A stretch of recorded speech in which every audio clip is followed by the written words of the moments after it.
does Mike. We were 2 peas in a pod. You can say 3 if you want to add a break, because he was very much in the pod with us. We were just a month apart. We were different, but very much alike in so many ways. Mike was so private to himself. If something good or bad happened, you probably wouldn't know about it. He kept it to himself. On the other hand, I got to tell everybody, right? But kind of like my mom.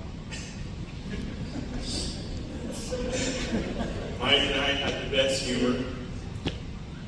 That's what we were known for.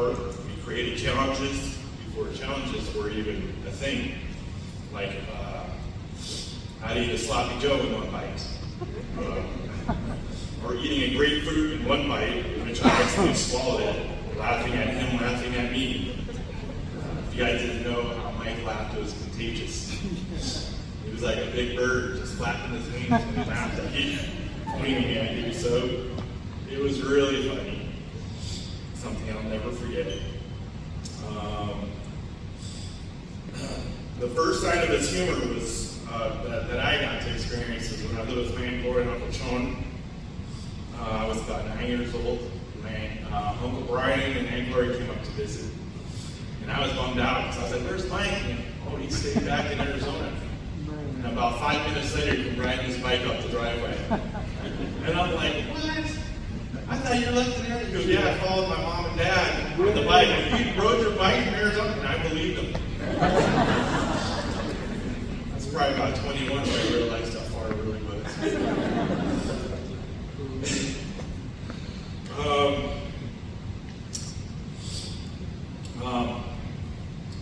Yeah, there was other times I had here other memories where he would just, I thought a jokester because of that. One day it was me, Jackie, and him at this McDonald's below the Hooters on Hill Avenue, and he pulled off the boardwalk. Now, that was the Monopoly game that McDonald's was playing, right? Yeah. That's $1 million. So he handed me $1 million, right? Pretty much. You were there, right? Remember that? When Jackie spilled the drink, which is no excuse. I just thought, I overthought it, thought, there's no way this guy's giving me $1 million. And I threw it away because Park Place was a hard one to find. No, I got 3 different Park Places. Another time, we went to the DMV and we ran into Mike Tyson. And I embarrassed him once, and it was funny because I was walking in and I said, "Oh, that's Mike Tyson. You're not gonna if I talk your off, you're not gonna bite mine, right?" He goes, "No, it's cool, I just got the license." And Mike was like, "Oh my God." There was another time we snuck out of the house and we're trying to sneak back in, and my Uncle Fernando's sleeping, my grandma's sleeping. I said, "Hey, keep it down, get up." He goes, I know. So I'm walking in, all of a sudden, ding dong! His pinky hit the doorbell, so trying to sneak in. I said, "Dude." Luckily, no one woke up, so the next time we did it again. I said, "All right." Messed up last night. I said, "Tonight." I know, beauty. I'm not going to do it again. And I'm like, "Okay."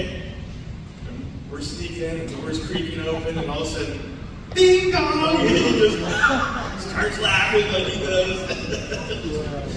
It was so funny. So I called a couple of us close cousins that maybe would have memories of him. And Ray's memory, one of his good memories is when we went to Rocky Point. And then I ended up in the back of his truck, and we're in the sand dune area, and them two were in the AC. I just crashed out. And the next morning, I hear both of them laughing. And there's Mike with that chicken laugh again, and Ray, and that flies all over me, and Ray goes, "It looks like a piece of caca." Because that's exactly how I feel.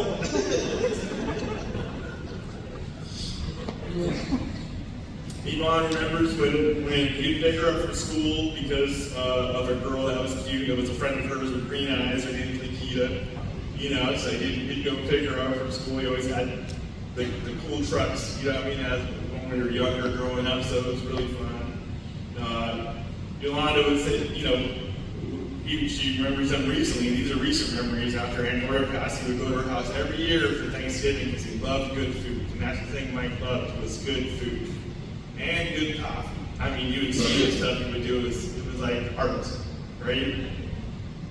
And, but even at the hospital, Yolanda's telling him, are you doing that breathing exercise? And in Mike's fashion, he goes, this girl, she thinks she's my mom.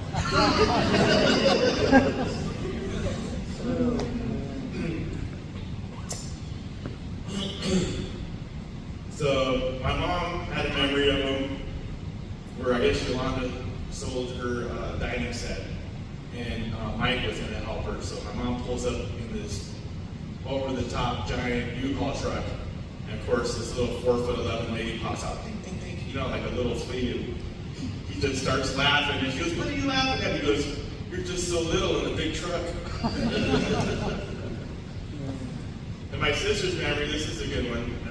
For some reason, we saw it somewhere where we light our toots on fire, and a little blue flame comes out. So we had a lighter, and it was me, it was Mike, it was my friend Aaron and Uzi, and I forgot Anna was there. And we're, hold on, I got one. So we throw a lighter, they go light it up, and a little blue flame come out. So we're cracking up, and I got one too. Well, it got to me, and little did I know I had a hole in my pants. And I lit up, and my pants caught on fire, and Mike rushes over to save the day. He's like, "What are you doing?" He goes, "Your pants are on fire." I look down, and they're singed, there's a little smoke coming up. And then Aunt Gloria walks in. This is the best part. She walks in and she gags. She's like, "What? It smells." We couldn't smell anything. But it was funny, because these are the things that we would do with Mike. Isabel has memories of going to the lake and the fun toys and having fun camping, and Uncle Brian, you always made it fun, And Austin, more recently, he worked with us. It's Austin has these memories of working with him, talking about RC cars. We taught each other how to talk backwards. So if we saw a cool looking car, we'd be like, "Ooh, that car's kind of nasty," Or if we saw a piece of junk car, we would say, "Ooh, that car's kind of nice," you know what I mean? And other people don't understand it. So in this case, my truck needed oil, and Austin called me up and goes, "Hey, we need to put some oil in here." I'm like, "Yeah, just go get a quart, put it in." And Mike says, putting cold oil in a hot engine's pretty good for it, So it was pretty fun. But all that aside, and the funniness, he had a good heart. He was like my brother,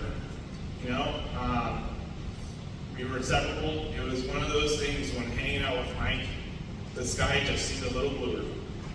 The air.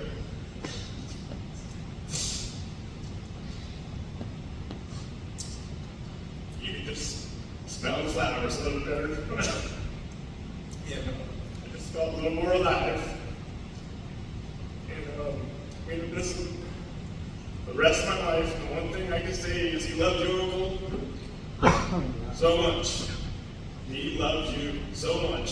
He loved his mom and his dad. And you guys were a tight knit. And he looked up to you so much. And I know you love him as much as he loved you. And I know he's up there in heaven.